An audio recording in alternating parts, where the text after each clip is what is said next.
And that's when the Pantheon pulls up. Realizing that there are already old gods that have crashed into this planet, they begin to craft their own little army to try and take them on. And that's when they create minions that they will call the Titan Forged. These Titan Forged would kind of be led by certain keepers, and their purpose is to shatter the Black Empire.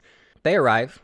They are first kind of faced with the elemental lords who have been enslaved and the minions of the old gods. And that is where you will get the elemental lords being defeated, and they'll be banished into essentially a pocket dimension by the Titans and the Titan Keepers into what we know as the elemental plane. Now, the only goal that they have left is to take on the actual old gods themselves. The Titans realize that it is unlikely that their keepers will be able to defeat the old gods. So the leader of the Titan Pantheon, a man by the name of Aman'Thul, will decide, you know what?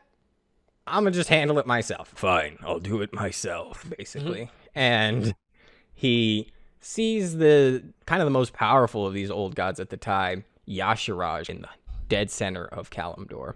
And he's like, come on out of there. And he reaches down from the heavens, ripping this old god from the planet and just obliterating him as parts of its essence will come crashing back down to Azeroth.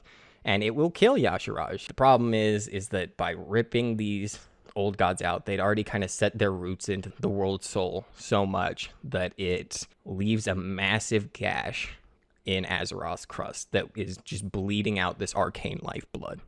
And they realize that if they are to continue to just rip these old gods out and destroy them, that it's likely they will just destroy the entire planet of Azeroth. Yeah, you can't just rip it out when it's embedded. It's in the core. They decide, well, we'll just imprison them. We'll create these massive structures to keep them imprisoned.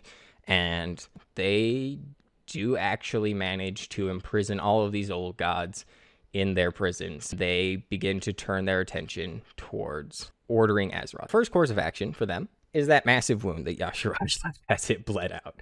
And that font of magic arcane power that is just pooling within the center of Kalimdor begins to get fortified with these magical seals by the Titans and their keepers and turn it into something a bit more stable.